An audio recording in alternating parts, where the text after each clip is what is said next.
A day after Ramchandra Podal was elected the President of the Republic of Nepal, the election has set the criteria for the candidacy of Vice President. The Apex Election Authority Election Commission has directed its election officers to register candidacy based on the requirement of the Vice President belonging to a different sex or community, as a male from the Khasarya community has already been elected the President of the country. Good evening, I am Prarambha Dahal. Let's begin with the main stories. Hearing on the writs filed against Prime Minister Dahal at the Supreme Court concludes for the day. Maoist factions to move forward cautiously to conclude the peace process. The Election Commission sets the criteria for the candidacy of Vice President, directs registration of candidacy from sex other than male and belonging to community other than Khash Arya. Nomination tomorrow. At least 8 people killed and several more injured in a shooting at a Jehovah's Witness meeting hall in the German city of Hamburg. Motive of the killing unclear.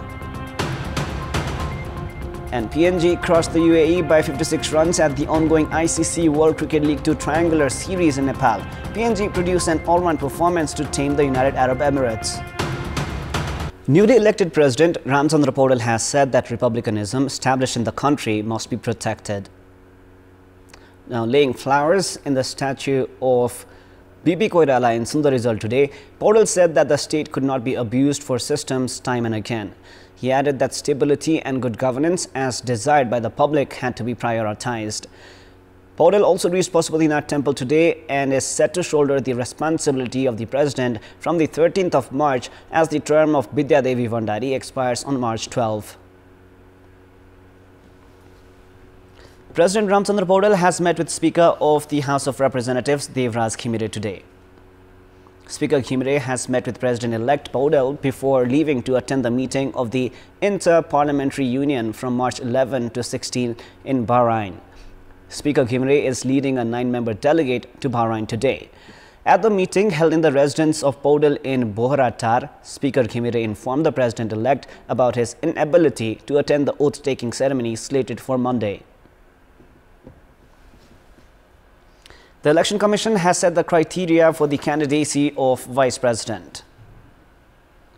At the meeting of the officials of the Election Commission today, the Apex Election Authority has directed its election officers to register the candidacy based on the requirement of the Vice President belonging to a different sex or community, as a male from the Khasarya community was already elected the President. Article 70 of the Constitution of Nepal has provision for different sex or community of origin for President and Vice President. Issuing a notice, the Commission has directed for registration of candidacy from sex other than male belonging to community other than Khas Arya. Registration of candidacies for the election of the Vice President slated for March 17 is scheduled for tomorrow. Nagarikun Mukti Party has decided to field party chairperson Ranjita Shrestha Chaudhary as the candidate for the Vice President. Meeting of the parliamentary party held at Singadarwar this morning decided to put forward Chaudhary, who is also a member of the House of Representatives, as the candidate for Vice President. And despite the decision of the party, Chaudhary does not meet the age requirement. As provisioned by the President and Vice President Electoral Act 2017, candidates for President and Vice President must be at least 45 years old. However, Chaudhary falls far short of the age criteria, as her status showed that she was only 39 years old when she was elected to the House of Representatives from Kailali Electoral Constituency 1. Prior to this, another member of the new ruling alliance, Janata Samajwadi Party, had decided to field parliamentarian Ram Sahaya Yadav as the candidate for Vice President. Now, the Supreme Court has issued a show-cause notice in the writs filed against CPN Maoist Center chairperson and Prime Minister Pushpa Kamal Dahal. The single bench of Supreme Court Justice Ishwar Khatiwada has issued a show-cause notice in the name of Prime Minister Pushpa Kamal Dahal or through a representative within 15 days. The hearing was pushed for today because of inadequate time yesterday. Advocates Dinesh Tripathi and Kanendra Rajaran pleaded on behalf of the writ applicants. The writ was filed against Prime Minister Dahal, Office of the Prime Minister and the Council of Ministers, Ministry of Home Affairs, Defence and Law for Dahal's statement related to the deaths during the armed insurgency period. The writ demands arrest of Dahal and investigation into the case. 8 applicants, including Kalyan Burathoki and 18 others, along with Gyanendra Rajaran, had filed 2 separate writs at the Supreme Court. Now, a joint meeting of all the Maoist factions has decided to move forward cautiously to conclude the peace process. At the meeting held at the official residence of the Prime Minister at Paulo Tower earlier this morning, the meeting of all the Maoist factions decided to move cautiously to possible activities in the name of transitional justice. The meeting also decided to conclude the conflict era cases by holding discussions with political parties and the civil society. The Maoist factions have decided to meet with the parties of the ruling 8-party alliance this Sunday and hold a meeting with the civil society on Tuesday. After writs were filed against Prime Minister and CPN Maoist Senate Chairperson Dahal regarding conflict era cases, the Maoist factions have been regularly holding discussions. 5 Deputy Inspector Generals or DIGs of Nepal Police have been recommended for promotion to the post of Additional Inspector Generals of Police or AIGs. The recommendation committee led by the Secretary of Home Affairs has decided to recommend DIGs Basanta Bahadur Kuwar, Tek Prasad Rai, Deepak Thapa, Shamlal Gyawali and Kiran Bajracharya to the position of AIGs. Those recommended are to be promoted by the Council of Ministers. One among the new AIGs will lead Nepal Police as the officials, including Inspector General of Police or IGP Dhiraj Pratap Singh, retire on the 25th of March. The Civil Aviation Authority of Nepal, CAN, has grounded all the flights of 3 airlines. The Apex Aviation Authority of Nepal has put on hold all flights of 3 airlines after an engine of an aircraft of the airlines, which had taken off from Kathmandu for Bhairawa, caught fire yesterday. Spokesperson of the Civil Aviation Authority of Nepal has said that all aircrafts of the airlines must go through technical screenings. 3 airlines will be allowed to operate its flights only after the report of the technical team is received.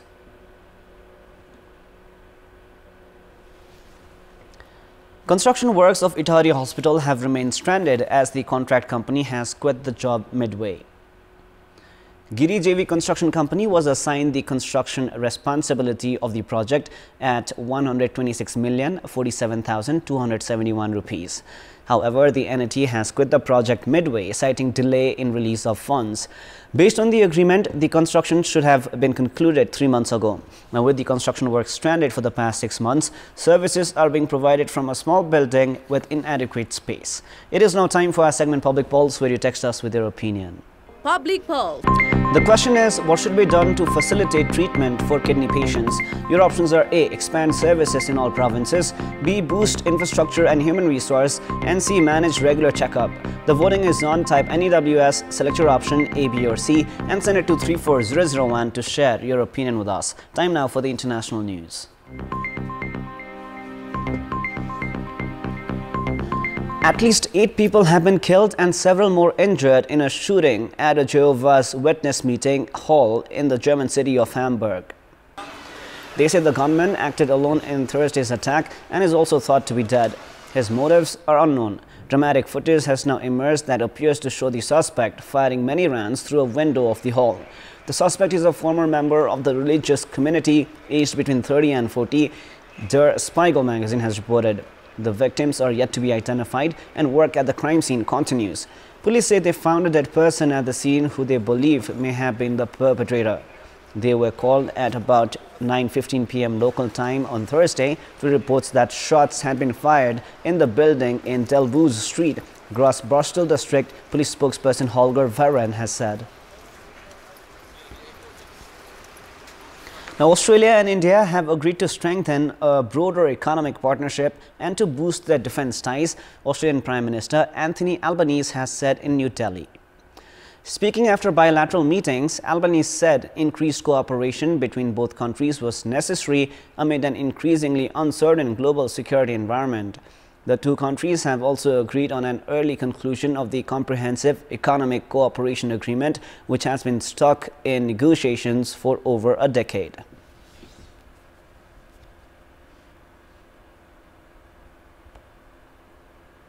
Russia has said it was watching events in Georgia with great concern and suggested without providing evidence that the United States of America was stirring up anti-Russian statement out there.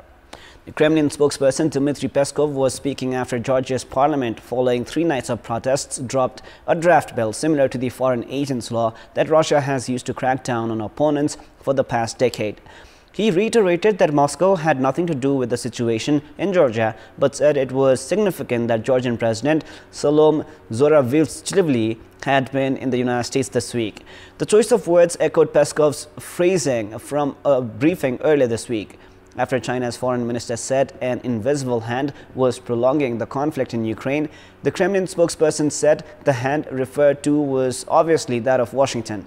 Russia had long accused the United States of fomenting revolutions in neighboring countries that it regards as its sphere of influence. It has sought to justify sending tens of thousands of troops into Ukraine as a necessary move to defend itself from Western aggression, something Kiev and the West reject as a false pretext for an imperial war of aggression.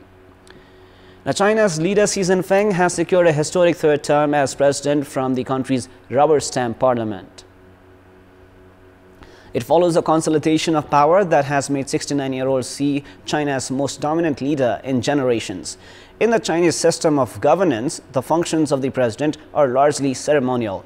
Xi's power comes from him being the General Secretary of the Communist Party and chairperson of the Central Military Commission. Confirmation of his third term as president had widely been expected. The naming of a new premier and various ministers in the coming days is considered more important. The new appointees are all expected to be Xi Jinping loyalists. This includes Li Keqiang, who is stepped to serve as Xi's number 2.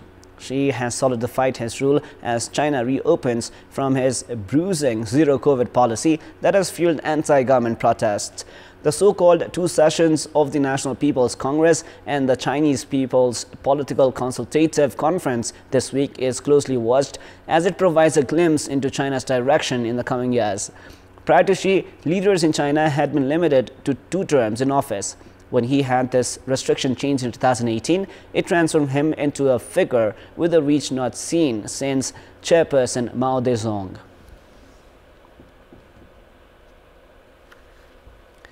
At least 9 people have died in a new wave of strikes across Ukraine in which Russia used powerful weapons, including rare hypersonic missiles. Russia had reportedly not fired Kinzhal hypersonic missiles, which can evade air defenses, since the early months of the conflict. The latest barrage was the most severe to hit Ukraine for weeks. It cut power to the Zaporizhzhia nuclear plant, Europe's biggest, although it was later restored. It was the biggest day of Russian strikes on Ukraine since the end of January. The Ukrainian military claimed it had successfully shot down 34 cruise missiles and 4 Iranian-made Shahed drones. But it also said it had been unable to intercept the 6 Kinzhal ballistic missiles.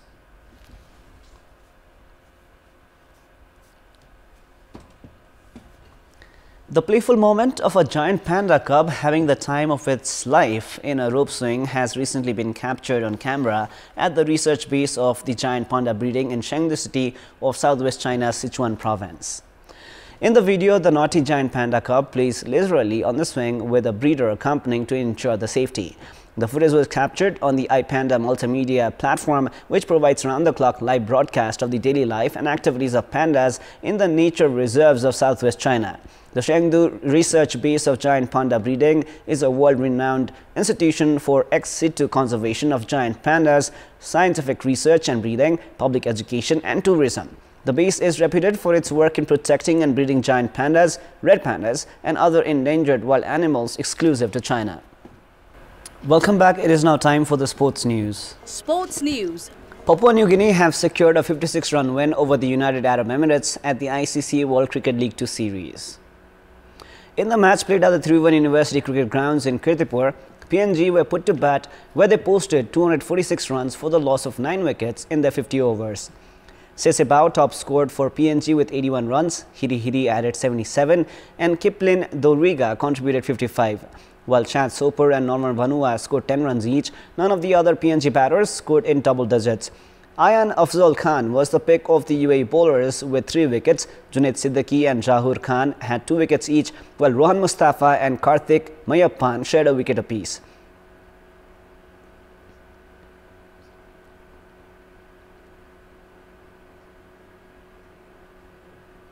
Chasing a target of 247 runs for a win, the UAE were bowled out for 190 runs in 42.2 overs. Ayan Lakra top scored for the UAE with 51 runs, while skipper Mohamed Wasim made 41. Despite having starts, none of the other batters contributed meaningful innings.